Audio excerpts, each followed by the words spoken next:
Good morning sa lahat. Sa ngayon ay bibisitahin natin ang ating area.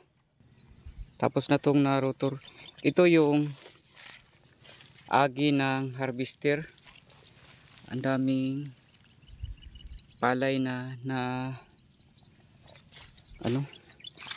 talsik. Yan. Tumubo. Ang daming binhi. Ay hindi ito binhi, tumalsik ng pag-harvest na kung sa amin pa usik sa Bisaya. Daming usik. So yan ang disadvantage sa harvester. Daming usik, pero sa other side may advantage din dahil madaling mahipos at saka least ang gasto kaysa tao ang mag-harvest. Ang dami pang tauhan na magagamit. Maaari nang magsimula tayo. May tubig na. Ayan. May naka-stack na tubig. Ayan. Pero dito sa ibang area ay sa ibang block ay wala pa. Hindi pa na punduhan ng tubig. So ang gagawin natin ay isasara natin ang mga butas-butas na mga diki upang makapag-stack ng tubig.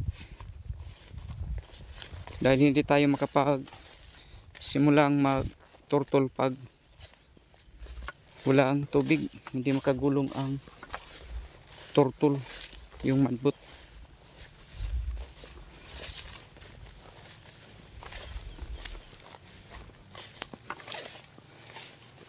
Maganda pag na cultivate, no, yung ating palayan dahil ma-cultivate yung lupa ng maayos. Ang nasa ilalim ay maabot ng araro ng cultivator. So tawag sa amin sa Bisaya makuligaw, no, ang nasa ilawom maibabaw. So mas maganda talaga pag ipa-cultivate natin. Ito, ang daming palay na tumubo. So ito yung mga tumalsik sa pag-harvest sa agi ng harvester. So sayang to palay to, pero saon nga damage na to.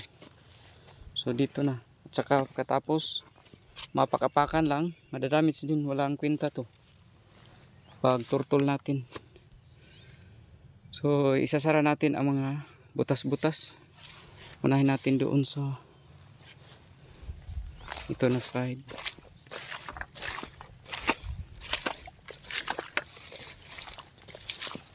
Upang makapag-stack ng tubig. So maganda na ang panahon na mag-prepare na tayo dahil palaging umulan na kada hapon. Bawat hapon ng kada araw.